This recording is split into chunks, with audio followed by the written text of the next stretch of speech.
Hello welcome to rubbish with Harish YouTube channel. First time వస్తే కనుక తప్పకుండా సబ్స్క్రైబ్ చేసుకోండి. అండ్ మరి ఈ రోజు మనం మాట్లాడబోయే మూవీ హరిహర వీరమల్లు. మరి మూవీ ఎలా ఉంది అంటే దింపారండి పెద్ద రాడ్. అయితే మరి ఈ మూవీలో పాజిటివ్ థింగ్స్ ఏంటి, నెగిటివ్ థింగ్స్ ఏంటి మనం ఇప్పుడు మాట్లాడుకుందాం.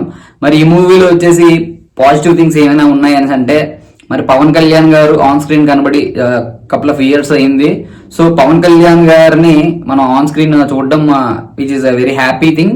సో అదొక పాజిటివ్ థింగ్ అని చెప్పాలి, ఆయన appearance on screen after this long time. And second thing వచ్చేసి కీరవాణి గారు యాజ్ ఏ మ్యూజిక్ డైరెక్టర్ గా దీనికి చాలా ఎఫర్ట్ పెట్టారు అనిపించింది.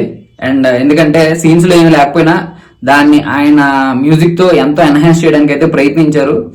అండ్ మరి ప్రయత్నించింది వర్కౌట్ అయ్యిందా అనేసి అంటే స్టోరీ కూడా ఇంపార్టెంట్ కాబట్టి స్టోరీలో అంత లేనప్పుడు ఈయన ఎంత ట్రై చేసినా మనం ఇంకేం చేయలేం. కాబట్టి అదంత వర్కౌట్ అవ్వలేదు, కానీ ఆయన అయితే 100% హార్డ్ ఎఫర్ట్ పెట్టారని అయితే మనం చూసేటప్పుడు మూవీ చూసేటప్పుడు మనకు అర్థమవుతుంది. అండ్ థర్డ్ థింగ్ ఏంటి అంటే అప్పట్లో మరి మొఘల్ డైనాసిటీలో మన హిందూయిజం ని తగ్గించడానికి లేదంటే మన హిందూయిజం ని అంతం చేయడానికి ఏదైతే ట్రై చేశారో అప్పుడు మొఘల్స్ దాన్ని ఒక పాయింట్ లో టచ్ చేసి ఫియర్లెస్ గా చూపించడానికి అయితే ఆ కంటెంట్ ని ట్రై చేశారనే చెప్పాలి మేకర్స్. ఈ 3 థింగ్స్ ఓకే, ఇవి మినహాయిస్తేనండి ఇంకా సినిమాలో ఇంకేమీ లేదండి.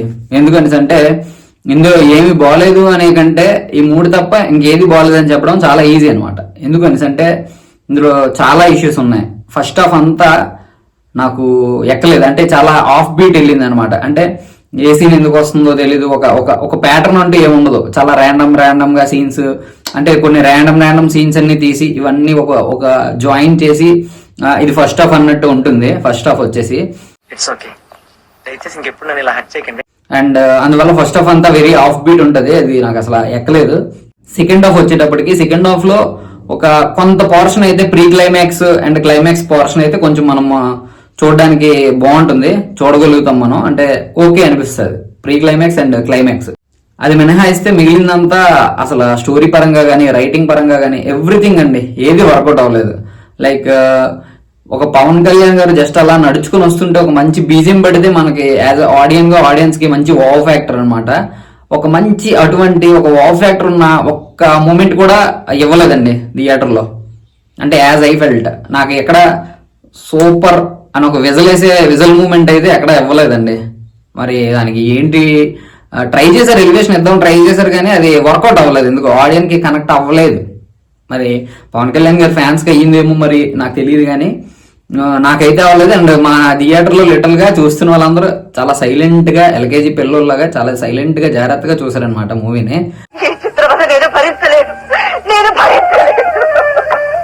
సో ఆ వావ్ ఫ్యాక్టర్ కూడా ఎక్కడ లేదండి.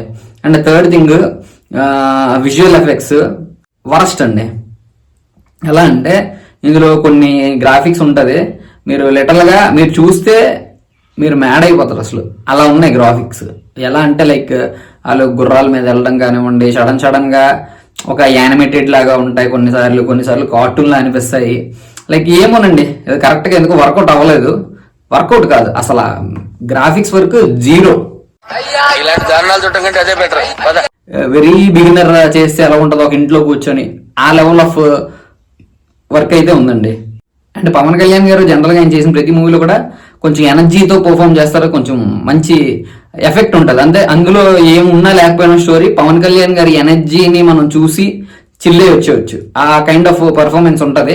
మరి ఈ మూవీలో నాకు ఎందుకు అంత ఎనర్జెటిక్ గా కనబడలేదు పవన్ కళ్యాణ్ గారు. దానికి మేబీ ఆయన పాలిటిక్స్ లో బిజీగా ఉండి అది ఇది రెండు మేనేజ్ చేయడం డెఫినెట్లీ టఫ్. సో అందువల్ల మేబీ అది అలా జరుగుండొచ్చు.